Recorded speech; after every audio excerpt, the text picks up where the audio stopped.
सबसे बड़ी आबादी अगर भारत में है तो वह मध्य वर्ग की है। अपर क्लास साइज में छोटा है, प्रभावशाली है, लेकिन है छोटा साइज में, आकार में। उसके बाद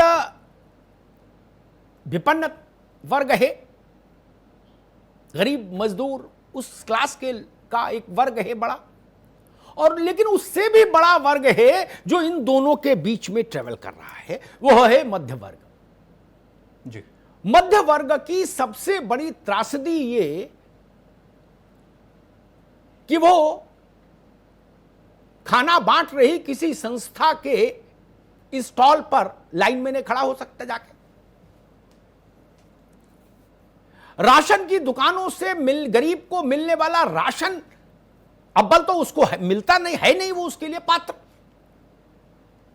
और होता भी तो उसके लिए जाना कठिन वहां। और तीसरी महत्वपूर्ण बात यह कि दोनों ऊपर और नीचे के जो वर्ग हैं उनके लिए केंद्र ने और राज्यों ने काफी योजनाएं दी, राहत की, सहूलियत की, सुविधा की, छूट की, ताकि उनका जीवन फिर से पटरी पर लौट सके। बहुत सारी योजनाएं हमारे गरीब भाई बहनों के लिए आई, जिसमें कैश ट्रांसफर से लेके मुफ्त अनाज से लेके और तमाम चीजें हैं। और औद्योगिक वर्ग के लिए, कारोबारी सेक्टर के लिए भी भारी धनराशि वाली योजनाएं राज्यों ने और केंद्र ने शुरू की। वो दोनों स्वागत योग्य थी, क्योंकि वो दोनों वर्ग भी भारत के ही हैं, भारत की ही संतान है। मुझे उन पर संतोष है, हर्ष है। लेकिन लगातार मुझसे मध्य वर्ग के लोग कह रहे थे कि अमिताभ जी, हमारा कसूर क्या है?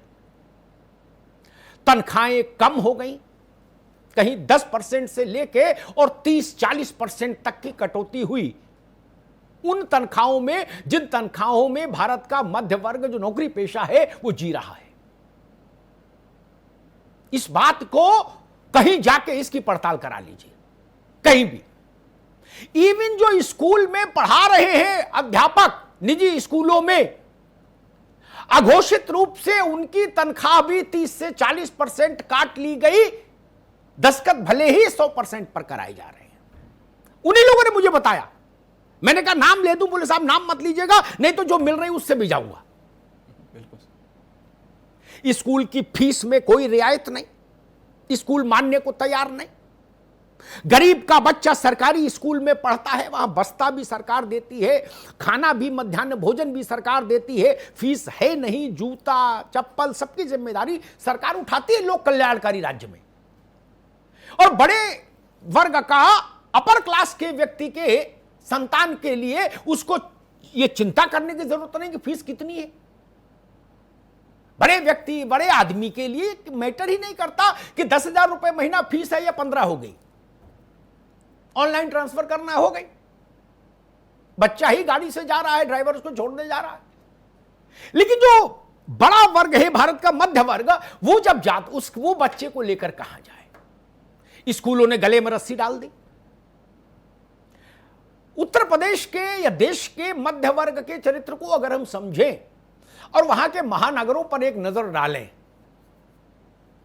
तो मध्य वर्ग की मोटरसाइकिल लोन पर, ऑल्टो लोन पर, छोटी गाड़ी, मकान 2 BHK 1 BHK लोन पर, 3 BHK लोन पर, टीवी लोन पर, फ्रिज लोन पर, सब कुछ लोन पर है। ईएमआई में कोई राहत नहीं। क्या करे?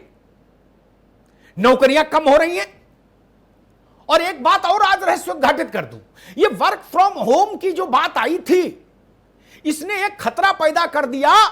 बहुत सारी कंपनियों को रास्ता दिखा दिया। उन्होंने कहा भाई, जब आपके बिना आए काम चल सकता है तो फिर आपको क्यों रखें, फिर पार्ट टाइम आ जाओ, वर्क फ्रॉम होम, घर से कुछ सलाह दे देना, कुछ पैसा ले लेना, रिटेनरशिप टाइप का। नौकरियां कम हुई हैं निजी क्षेत्र में। कहां जाएंगे वो लोग? सबसे बड़ी भीषण त्रासदी कि वो हाथ फैला के मांग नहीं सकते, वो झोली फैला के सड़क पर खड़े नहीं हो सकते कि आने जाने वालों से कहे दे दाता के नाम तुझको अल्लाह रखे राम, तुम्हारे बच्चे सलामत रहे, 10 रुपया दे दो, हम भूखे हैं।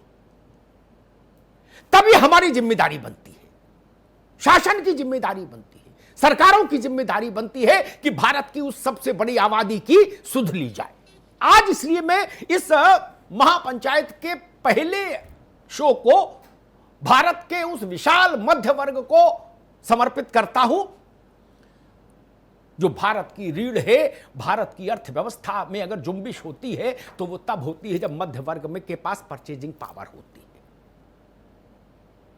भारत की अर्थव्यवस्था का पहिया अगर घूमेगा तो तब घूमेगा जब मध्य वर्ग की जेब में रुपया होगा, अन्यथा भारत के आर्थिक चक्र का पहिया नहीं घूम सकता।